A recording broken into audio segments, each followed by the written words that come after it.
There's a wedding photograph that used to hang in the publicity hallway at Metro-Goldwyn-Mayer. The bride smiling like she's stepped out of a dream. The groom steady, protective, hand placed just firmly enough at her waist to suggest certainty. It looks effortless. But if you look closely, you'll notice something strange. The date stamp on the back of the print doesn't match the date in the newspapers. That's where the story begins. In the 1940s, no couple shimmered brighter than Lana Turner and Tyrone Power. On screen, they embodied longing. Off-screen, fan magazines called them destiny. Studio portraits captured stolen glances that felt almost too intimate to be staged. The public believed they'd found something rare in Hollywood, real love inside a system built on artifice. But here's the question we have to sit with. Was it real, or was it constructed? By the early 1940s, MGM understood that romance sold stability. The country was at war. Audiences craved certainty. A golden couple wasn't just entertainment, it was reassurance. Two beautiful people finding each other against the odds. It was narrative symmetry in a chaotic world. Enter Louis B. Mayer. Mayer didn't just manage contracts, he curated mythologies. When Turner and Power were cast together, the chemistry was obvious.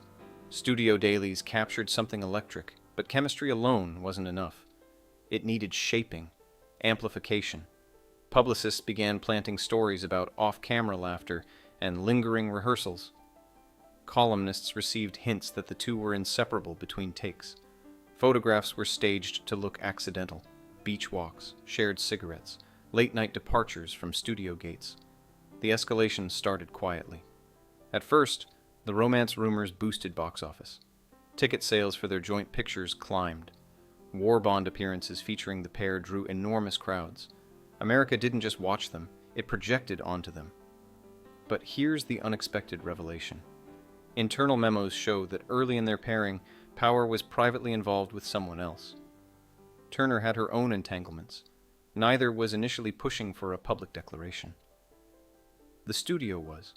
Because once a couple becomes profitable, separation becomes risk. It's like braiding two wires together and running current through them. Pull them apart, and the spark dies. The pressure intensified in 1942 when Power's draft status became public. As he prepared for military service, executives saw opportunity. A wartime wedding would cement their image in patriotic gold. Headlines would glow. Photographs would circulate internationally. Turner hesitated. Friends later described her as conflicted, unsure whether her feelings matched the momentum. But hesitation doesn't photograph well. And hesitation doesn't stabilize stock prices. The date was set. Here's where the timeline fracture matters. The ceremony photographed for publicity wasn't the private exchange of vows.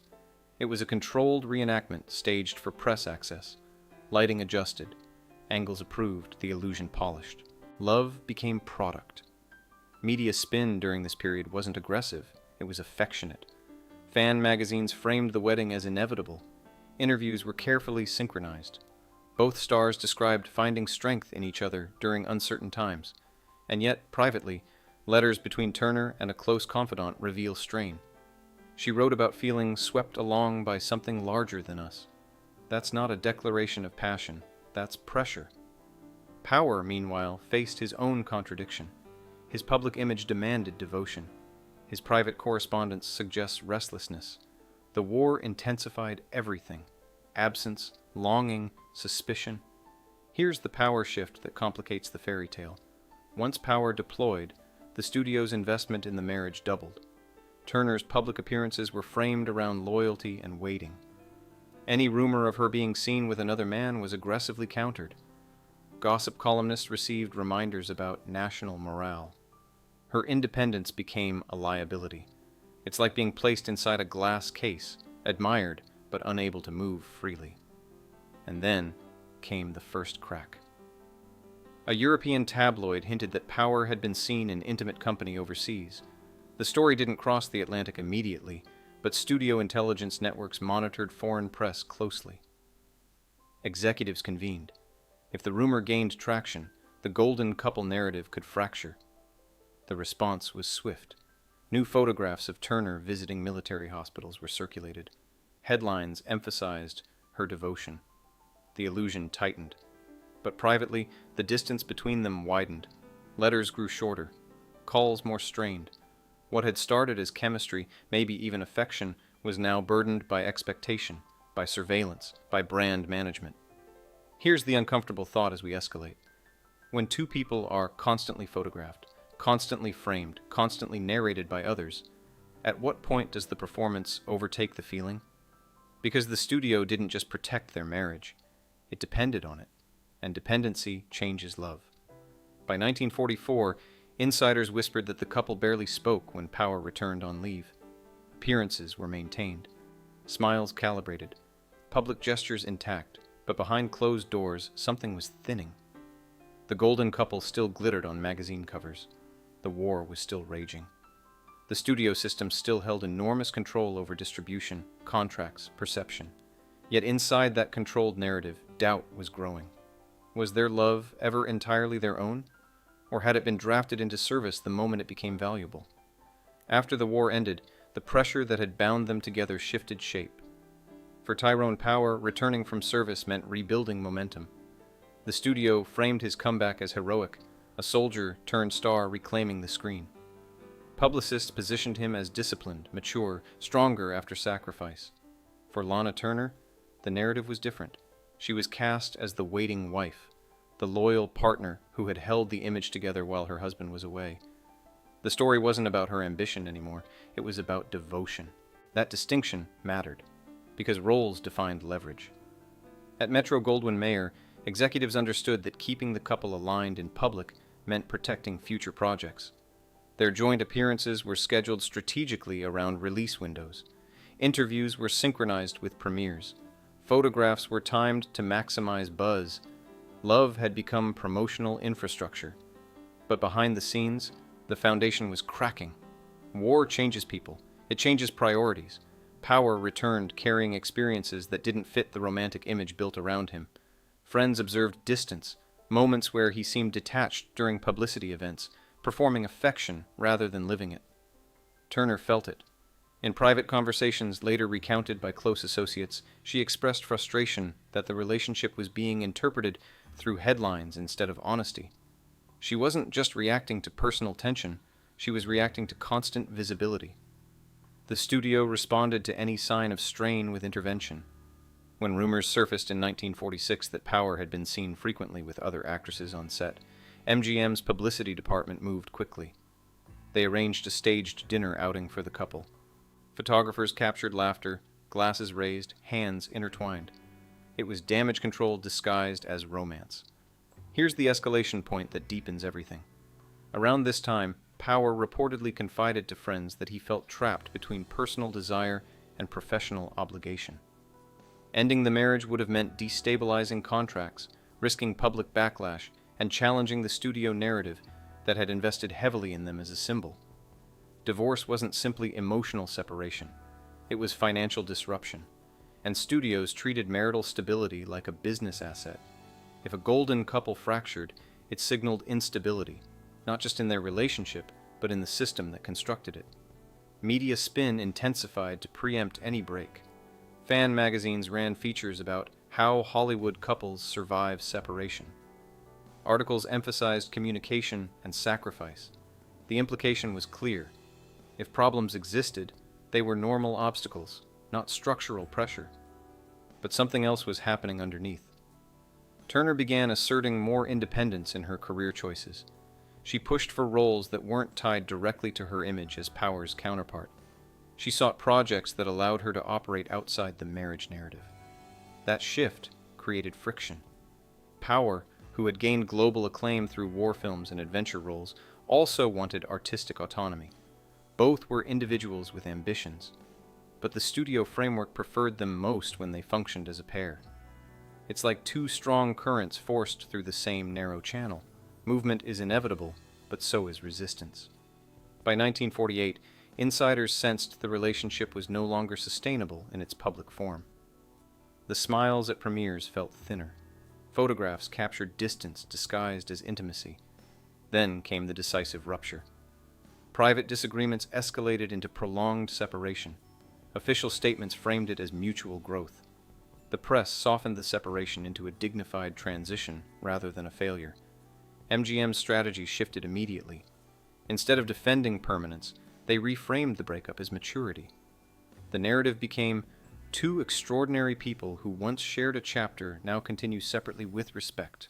It was controlled dissolution. Here's the power shift that reveals the core truth.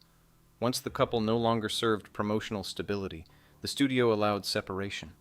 Love had been leveraged, and when leverage expired, the illusion was gently dismantled. Public reaction was surprisingly calm. Fans had already internalized the idea that Hollywood relationships were fragile. The studio's careful narrative cushioning prevented backlash. But privately, both stars carried consequences. Power's later career operated without the protective branding of a golden partnership. Turner, though still successful, became associated with a legacy romance that defined public memory more than her evolving artistry. The relationship became myth. Not because it lasted, but because it was carefully curated while it existed. And here's the reflective question that lingers at the end of this escalation. If their connection began with genuine attraction, but survived under constant surveillance, staged appearances, and corporate expectation, can we separate authenticity from construction? Or does the system reshape even the real emotions until they resemble its design? The golden glow didn't just illuminate their love, it defined its boundaries. After the separation became official, the studio machine didn't slow down, it adapted. At Metro-Goldwyn-Mayer, executives understood something crucial. Scandal around romance could be absorbed, but scandal around reputation or loyalty had to be contained quickly. So the narrative around Lana Turner and Tyrone Power shifted from broken promise to natural evolution. Press releases emphasized gratitude for shared memories. Photographs from earlier years were recycled in fan magazines with nostalgic captions. The studio repackaged the relationship as a beautiful chapter that had reached its conclusion. That reframing mattered, because controlling the ending is almost as powerful as controlling the beginning. Here's where the escalation deepens in a more painful direction. After the separation, Turner's personal life became increasingly public. New relationships emerged. Some were genuine, others were brief. Each one triggered media attention, and each time the studio monitored how headlines reflected on her brand. If a partner was considered risky, criminal rumors, unstable behavior, financial scandal, studio executives intervened quietly. They discouraged association. They advised discretion. They reminded her that contracts still depended on image stability. Love, for her, had become something that required approval. Meanwhile, Power pursued roles that allowed him to redefine himself outside the shadow of the marriage. His performances leaned into complexity and maturity. Audiences saw growth, but behind the growth was a man navigating freedom after years of structured visibility. There's a quiet irony here. The studio that had once engineered their union also benefited from their separation. Why? Because breakup generates narrative momentum. Fan magazines ran emotional retrospectives. Gossip columns speculated about what went wrong. Each article referenced their past films, driving renewed interest in old box office hits. Revenue circulated again through nostalgia. Even loss became monetized. That's power. And it shows how deeply studio control extended beyond production into the emotional life cycle of celebrity. Let's examine one critical moment that reveals how fragile authenticity was within this system. In 1949, rumors circulated that Turner had formed a serious attachment to someone outside Hollywood circles, a relationship that promised stability away from cameras. Sources close to her suggested she felt relieved by the possibility of a life less monitored. But when word reached studio executives, concern followed quickly. A permanent departure from Hollywood's social ecosystem could reduce marketability. It could shift public interest away from studio-backed projects. So publicity advisors encouraged appearances that kept her visually tied to the industry, not by force, by suggestion. It's subtle pressure, the kind that feels optional but carries consequences. Power, observing from a distance, reportedly expressed mixed emotions about Turner moving forward. Friends described a tone that wasn't jealousy but reflection, almost as if he recognized that their relationship had been both personal and professionally engineered. He understood what many outsiders didn't. Their love story had unfolded inside a system that amplified intimacy for commercial gain. And systems shape outcomes. By the early 1950s, both stars had moved into new phases of life. Power remarried later. Turner's life continued with new relationships and further public drama. The golden couple was no longer current. It had become historical reference.